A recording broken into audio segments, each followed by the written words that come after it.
Hello everyone, welcome back to Guide to Everything. In today's video, I'll go ahead and show you the best radar and minimap settings in Counter-Strike 2.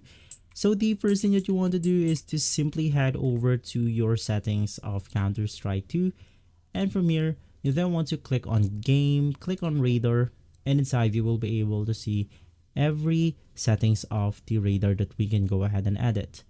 So for the first setting, this is completely up to you. If you want your player to be in the center of the radar, it's totally up to you. You can go ahead and do or apply the same thing for the second option and the third option.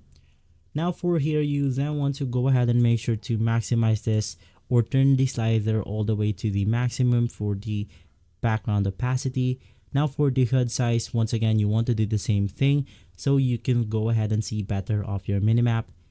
For the third slider, you then want to go ahead and put this all the way down so you can see a larger part of your minimap. And for this one, you can just go ahead and leave it at default. And by just changing those simple settings, you will have a better view of your minimap in Counter-Strike 2.